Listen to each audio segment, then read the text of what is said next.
اعوذ بالله من الشیطان الرجیم بسم الله الرحمن الرحیم. زه حاجی رنگل منگل د حاجی بزگل منگل سابقه قوم اسمبلی ممبر زوی زه تاسو سره مخاطب یم. دا څو ورځو نه چې زه دا کوم خبرونه واورم چې موږ دښمن ملک د موږ په مسلمانانو باندې کوم اور بل کړی دی، نو د ما زړه ژاړي، د ټولو قبایلو زړه ژاړي. په دې هکله زه یو څو خبرې کول غواړم. دښمن ملکه تاسو ته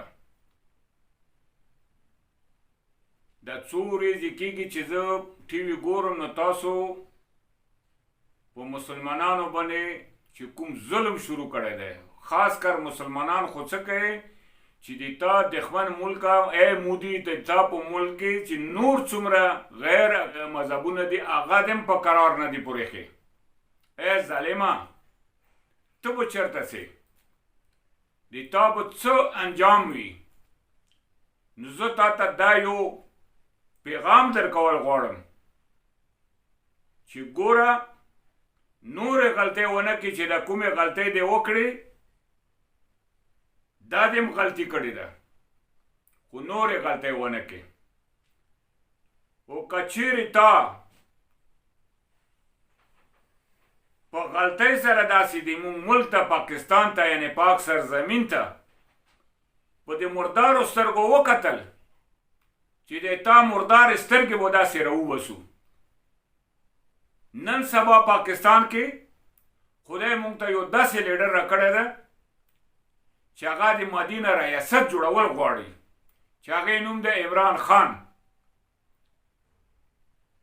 یو داسې بهادر لیډر ده چې هغه د مسلمانانو آواز پورته کول غواړي.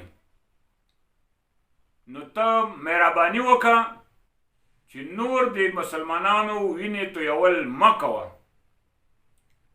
راشه د ما ملک ته پاکستان ته چې دلته د دې غیر یعنی مذهبونو څومره لوی غدا یعنی هیڅ تکلیف نشته چاته. هر سړی په خپل مذهب باندې ښه صحیح کاروایي کوي. ویلې چې دا مونږ ته د خپل نبی کریم صلی الله علیه وسلم نه دا یو عرض ده، یو غه پاتې شوی ده، تعلیم مونږ ته راکړی شوی ده چې د تا په همسایه کې، د تا په کور کې، د تا په وطن کې چې څوک تا سره پروت وي چې هغه یعنې په تعداد باندې تا باندې ډېر کم وي، نو ته د هغې ډېر تحفظ وکړه. نو مونږ د ډېرې وجې نه د ډېر غنه مونږ د خپل د وطن کې چې څومره مونږ سره یعنې د نور مذهبونو والا دي مونږ د هغې ډېر خیال ساتل غواړو. خو تا د خدای غار کې مودي چې تا دا سوچ نه ده کړی، کله جماعتونه ړنګوي، کله درګاوانې ړنګوي، کله د خلکو مذهبونو نور ځایونه ورانوي، نو الله دې تا کور وران کړي. انشاءالله ته به ورانېږي. ما بیا هم زه تا ته دا وایم چې ته خو د مونږ پاک مقابلې خو ته نه یې.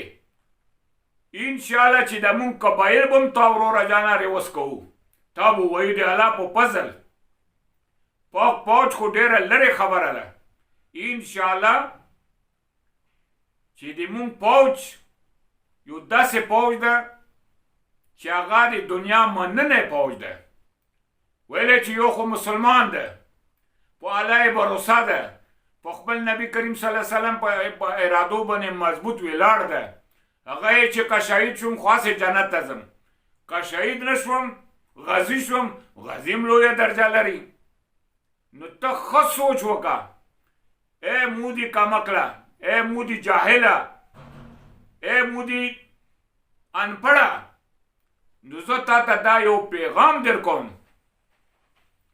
چې ته نورې غلطۍ ونه کړې. الحمدلله نن وخت کې په پاکستان کې عمران غنته لیډر ده چې هغه د مسلمانانو یو آواز ده.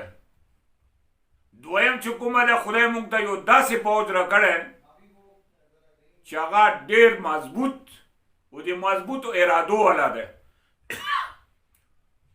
نو زه تا ته دا بیا یم، ای مودي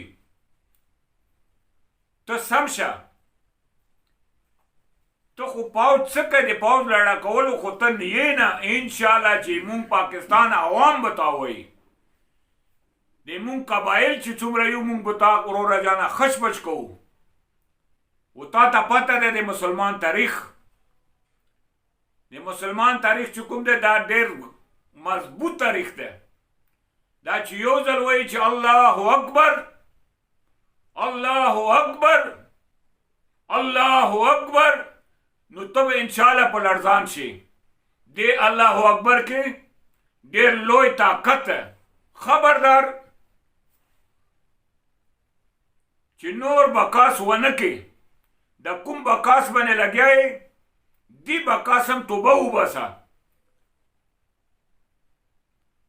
که توبه دې نه وباسله نو تا به ډېر بوره انجام وي خبردار مودي ته دا سوچ ونه کې پاکستان یو موټی ده دا څومره پاکستان عوام ده